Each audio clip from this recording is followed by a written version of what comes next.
JJ 자전거 피팅 연구소 소장 박광진입니다. 자, 이번 시간에는 자전거 피팅 꼭 해야만 하는가? 오늘도 제가 전화 한 통 받았는데 자전거 피팅 뭐 꼭 안 해도 되지만 뭐 그래도 하고 싶습니다라는 어떤 얘기를 하더라고요. 그래서 저는 그래 얘기했습니다. 피팅 꼭 해야 됩니다. 제가 선수생활 하면서 피팅을 안 해서 겪었던 그 시행착오를 안 겪게 만들어야죠. 피팅 해야 됩니다. 피팅을 왜 합니까? 피팅. 자전거 피팅을 왜 합니까? 왜 하지? 가장 큰 게 이제 부상방지. 동호인분들은 부상방지죠. 아니면 재활 차원에서 자전거 타시는 분들이 자전거 좋더라. 그래서 나는 자전거를 타고 싶다. 근데 중요한 거는 그런 분들이 피팅을 더 안 받는다는 거죠.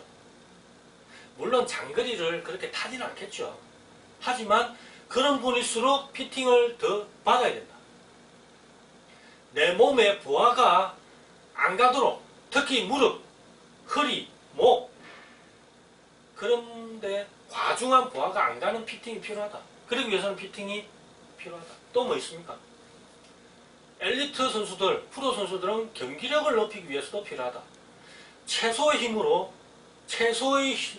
최소의 어떤 시간에 최대의 어떤 파워를, 힘을, 지구력을 내기 위해서는 제대로 된 피팅에서 가능하다. 자전거에 내 힘을 100% 쓸 수 있는 그 각을 찾아야 된다. 근데 그 각은 우리가 1+1은 2 이렇게 정해져 있는 게 아닙니다. 사람마다 틀려요. 자전거마다 틀리고, 심지어는 제가 선수 시절에 똑같은 자전거 제가 업체에다가 똑같은 사이즈로, 똑같은 각도로 사이즈로 맞춰달라고 했어요. 실제로 와서 똑같은 부품을 그쪽으로 옮겼는데 느낌이 틀려요. 그 정도로 민감합니다, 자전거는. 피팅, 경기력 향상을 위해서도 필요하다. 민감해지면 진짜 1mm 차이도 기록에서는 엄청난 차이를 보여요. 자전거는 느낌입니다. 피팅은 느낌입니다. 이 느낌, 제가 선수생활 할 때 그 느낌감을 잃은 선수는 재기량을 발휘 못해요. 그 정도로 그 느낌이 중요한데 그 느낌을 무시한 채 나는 그냥 자전거를 타겠다, 무감각하게 타겠다, 그러면 어느 선까지는 실력이 향상되지만 그 이상은 힘들다. 자, 자전거는 종류별로도 우리는 다른 피팅이 필요합니다. 예를 들어 볼까요? 가장 기본적으로 MTB는 우리가 생각할 때도 약간 상체가 좀 서 있죠. 사이클은 일단은 딱 자세 잡고, 그 다음에 트라이애슬론 하시는 분들 어떻습니까? 완전히 자전거하고 일체죠. 각도가 다 틀려요. 거기마다 무릎 각도, 발목 각도 다 틀려요, 다. 그걸 얘기를 해드릴 겁니다, 제가. 자, 피팅을 왜 해야 되느냐? 부상 방지, 그 다음에 경기력 향상, 크게 두 가지입니다.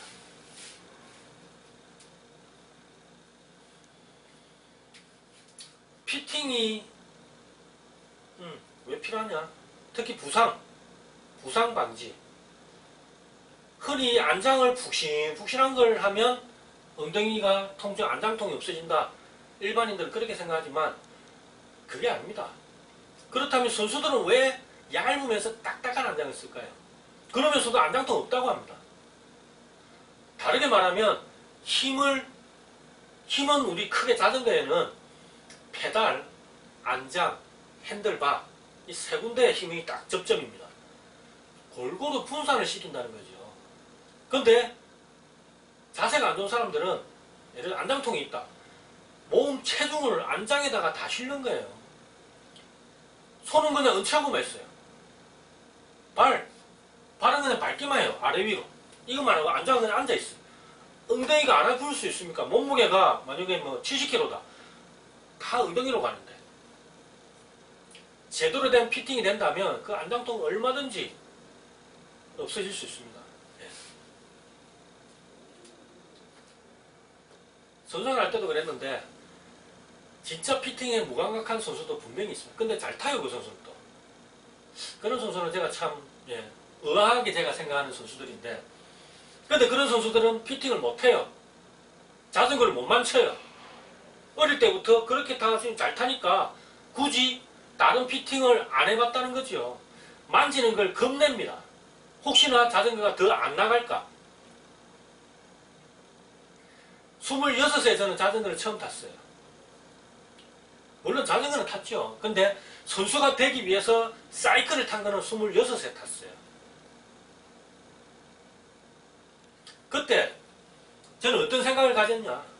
선수들, 사이클 선수들, 프로 경륜 선수들은 다 자전거 잘 만치고 다 자기 자전거 정비 다 하고 그렇게 생각했는데 막상 제가 선수 되고 선수들하고 부대끼다 보니까 오히려 일반 동호인보다 자전거를 더 모르는 선수도 많다. 이해가 되십니까? 그렇다는 겁니다. 그런데 중요한 거는 은퇴했다. 나는 선수 했으니까 자전거 샵 차려서 피팅하겠다. 할 수는 있어요. 하지만 자전거 피팅은 과학입니다. 노하우만 가지고 눈으로 눈짐작으로 피팅한다. 나중에 동호인들 중에 똑똑한 분들 많습니다. 나중에는 결국에는 손가락질 받아요. 자, 다시 정리할게요. 피팅은 관심이다. 관심이 있어야 되고 거기에 빠져야 된다. 그래야지 피팅에 답을 찾을 수가 있다. 제가 늦게 자전거를 탔기 때문에 거기에 대해서 내가 또 궁금증이 너무 많았어요. 선수생활 15년 하면서 매일 피팅이었어요. 극과 극을 달렸죠. 극과 극을. 다른 사람은 나를 보면서 진짜 독하네 독해 그렇게 아마 얘기했을 겁니다. 며칠 전에 저한테 페이스북에 예전에 이제 경륜 지금도 하고 있습니다. 그 친구는 제 후배인데 제가 워낙 자전거를 많이 만치다 보니까 저한테 답글이 왔는데 제가 이제 이 피팅 자전거 피팅 홍보를 좀 한다고 후기를 좀 올렸어요. 저한테 하는 말이 형님 끝내는 피팅을 하시네요. 그런 어떤 뉘앙스였습니다. 빠져야 돼요. 미쳐야 돼요. 그래야지 해답을 찾죠. 자전거 잘 타는 사람들 절대 피팅 오히려 더 못합니다. 그건 제가 확실히 얘기 드릴 수 있습니다. 생활 자전거인데 피팅이 필요할까요? 생활 자전거. 완전 생활 자전거인데 피팅이 엉망이다. 그러면 필요하죠. 길거리 가다 보면 진짜 자기 아들내미 자전거 타는 어른들이 있어요. 보면. 그 보면 자전거 물론 가까운 거리 그냥 가는 건 괜찮아요. 하지만 그걸 매일마다 한다? 그러면 분명히 관절에 무리 갑니다. 관절에. 그런 경우는 해야죠. 하지만 뭐 집 앞에 그냥 가끔 일주일에 한 번 그냥 집 앞에 왔다 갔다 하는 그건 필요 없습니다. 예전에 저한테 전화가 왔어요. 운동화 신고 자전거 타는데 피팅 해야 됩니까? 저는 해야 된댔어요. 왜냐? 그분은 병원에서 무릎 수술을 하고 자전거로 재활을 하신다 하더라고요. 그런 경우에는 조금이라도 각도가 틀어진다든지 안장이 낮다든지 너무 높다든지 했을 때는 관절에 무릎에 부하가 가서 오히려 안 좋을 수가 있거든요. 그런 경우는 피팅 해야 됩니다. 저는 그 범위, 기준 범위를 잡아주는 역할을 합니다. 그 범위를 잡아주면 나머지는 자신의 몫이에요. 자기가 자전거 만질 줄 알아야 돼요. 관심을 가져야 돼요. 그 관심 가지는 게 귀찮다. 그러면 제가 해주는 피팅 그대로 자전거 타시면 됩니다. 장거리 라이드한테는 피팅이 필수다. 왜냐? 짧은 거리는 조금 자세가 안 좋아도 아까 같이 무릎이 좀 앞에 나와도 무릎으로 타도 돼요. 근데 장거리 200km, 300km 하는데 무릎이 페달 축보다 앞에 나온 상태에서 계속 탄다. 무릎은 계속 부하가 가는 거지. 그 부하가 쌓이고 쌓이다 보면 무릎이 결국에는 탈이 난다. 그러면 자전거 피팅 기본 공식이 어떨까요? 피팅인데 일반인들이 가장 쉽게 접근할 수 있는 피팅법 그거는 곱하기 인심에다가 곱하기 0.883 르몽드 공식입니다. 그 공식만 하면 안장 높이 비비 중심에서부터 안장 옆에서 봤을 때 안장 끝까지의 높이 그 길입니다. 만약에 집에서 자기가 피팅 하신다면 그것만 해도 일단은 반은 성공한 겁니다. 흔히 우리가 호니 방식 있죠. 안장에 올라타서 발을 딱 뻗었을 때 뒤꿈치가 페달에 내리락 말락. 호니 방식. 근데 그 방식은 문제가 많아요. 그 방식은 문제가 많다. 어떤 문제가 있냐? 우리가 슈즈를 보면 바닥 두께가 다 틀려요. 어떤 거는 두께가 진짜 한 1cm 되는 것도 있어요. 근데 그걸 바닥에 댄다? 그럼 그 1cm, 어떤 거는 바닥이 낮은데 그 차이를 어떻게 보상할 겁니까? 뭐 그런 부분.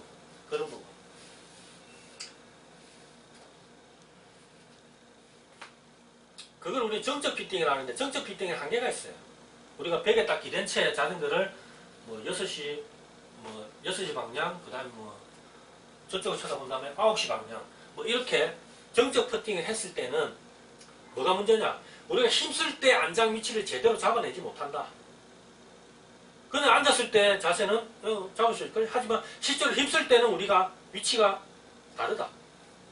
그 위치를 잡아내지 못하는 게 정적 피팅의 단점이다.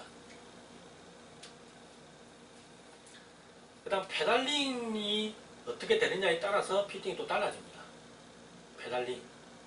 발목 각도는 페달링에서 나오거든요. 발목 각도에 따라서 무릎 각도는 또 변해요. 그렇게 본다면 정적 피팅에서는 가장 어떻게 보면 가장 밑에 단계의 피팅이다. 안 하는 것보다는 좋아요. 하지만 그 피팅에는 한계가 분명히 있다. 그 다음 제가 말하는 선수들 노하우 피팅. 일반인이 다른 사람 자세를 보고 평가하는 건 그거보다는 좋겠지요. 아무래도 많이 봤기 때문에. 하지만 거기에 과학이 들어가야 된다. 통계적인 과학이 들어가야 된다. 눈썰미만 가지고는 한계가 있다. 그 눈썰미는 자기 자신의 자세에서 긴한 눈썰미일 가능성이 높다. 그래서 자기가 추구했던, 자기가 그렇게 하니까 자전거가 잘 나갔다. 그 느낌, 자기 느낌을 다른 사람한테 반영하는 거다. 자기한테는 맞을 줄 모르지만 다른 사람한테는 그 피팅이 안 맞을 수 있다. 그래서 경력이 있는 선수들이 눈침작으로 하는 노하우 피팅에 한계는 분명히 있습니다. 그게 바로 선수들 노하우 피팅이다.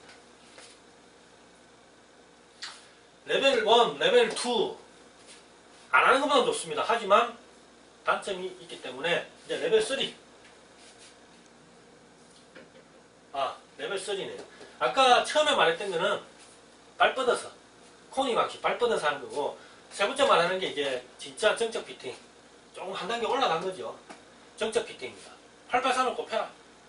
아까 말했던 FM 재원, 뽑아낸 재원대로 자전거 딱 벽에 기댄 채로 해가지고 그 재원 안에 들게 해라. 정적 피팅. 단점이 있죠. 단점이 있습니다. 아까 말했듯이 서양인, 동양인의 어떤 신체 구조 차이, 그리고 그 각이 서양인의 어떤 데이터, 수많은 서양인 선수들의 데이터를 통계낸 값입니다. 동양인한테는 안 맞을 수 있죠. 정적 피팅 할 때는 고니어미터, 각도기, 무릎 재는 각도기 있죠. 그걸 사용해서 하면 됩니다. 그 다음에 이제 동적 피팅.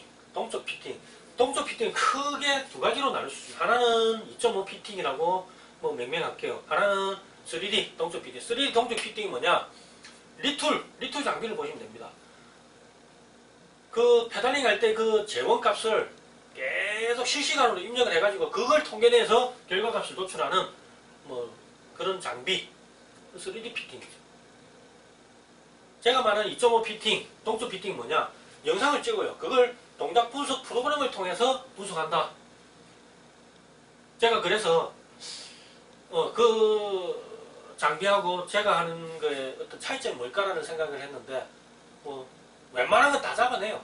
정면에서 궤적 다 잡아내고, 단지 그 데이터를 딱 바로 출력하는 게 장점이라면, 제가 하는 어떤 피팅은 어쩌면 좀 수동적이라고 볼 수 있죠. 하지만 저는 그런 부분에 대해서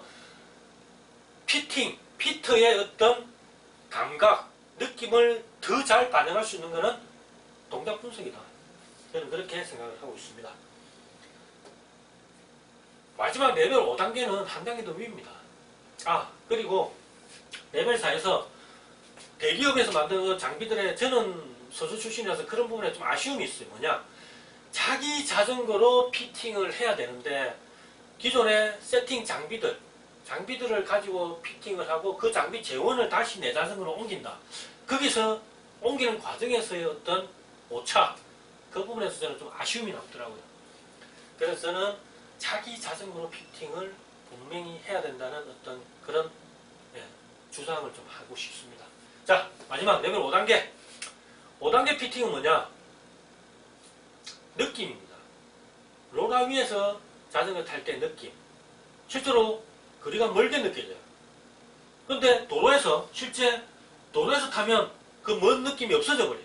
다르게 말하면 느낌이 틀리다는 거죠. 인터벌, 실내에서 인터벌, 심지어는 벨로드롬에서 인터벌 하는 거하고 도로에서 인터벌 하는 게 느낌이 틀려요. 그 이유는 여러 가지가 있습니다. 뭐 바람이 불어서 그럴 수도 있고, 바닥 재질, 그 다음에 타이어하고 재질랑 마찰력이 또 틀려서 그럴 수도 있고, 그런 부분 때문에 피팅은 진짜 실제로 만약에 시합을 하는 데 가서 내가 만약에 아마추어 선수다. 그러면 실제 벨로드롬에 가서 측정을 해야 되고, 내가 도로 선수다. 도로에 가서 측정을 해야 된다. 그래서 탱커도 차 타고 가면서 찍는 거죠. 그걸 분석해야 된다. 5단계입니다. 하이 레벨.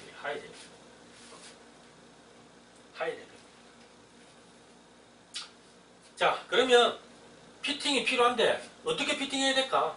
그 범위, 아까 말했던 외국 사람들의 데이터를 통계내가지고 나온 재원들이 어떤 재원이 있느냐 한번 알아볼게요. DDBF, 다이나믹 바이크 피팅. 여기서 어떤 재원값을 제시를 했어요. 그 재원값. 무릎, 하사점, 6시 방향에 있을 때 무릎 최대각 135에서 146도.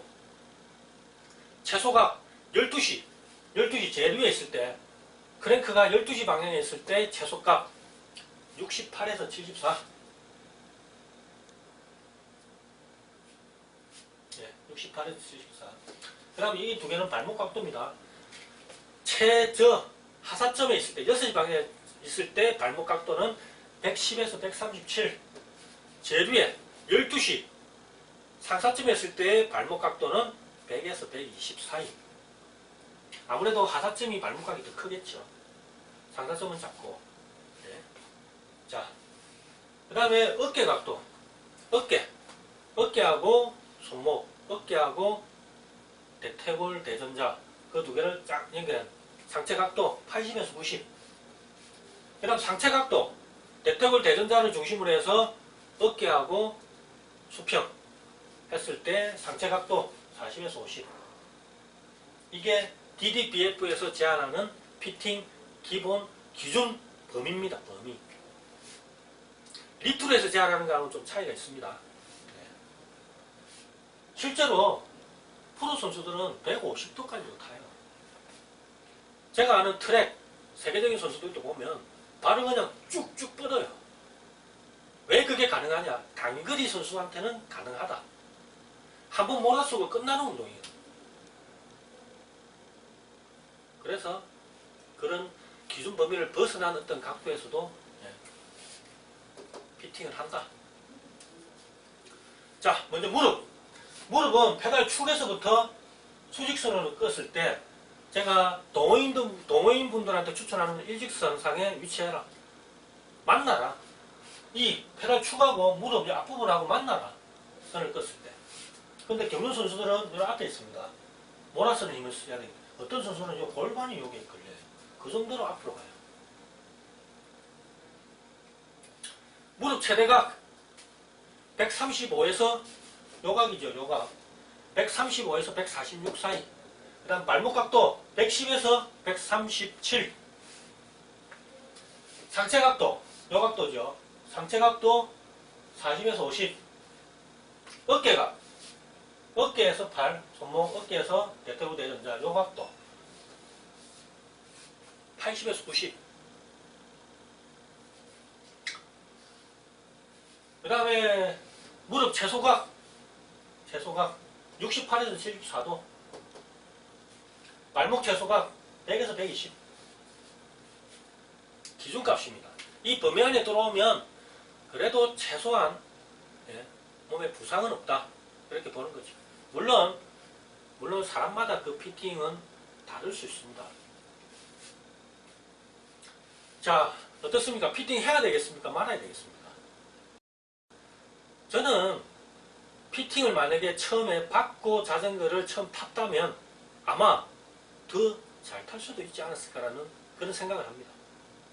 지금이라도 피팅을 받아야 되냐 말아야 되냐 망설이고 계신다면 저한테 연락 주십시오. 피팅은 꼭 해야 됩니다. 오늘 여기까지 하겠습니다. 감사합니다.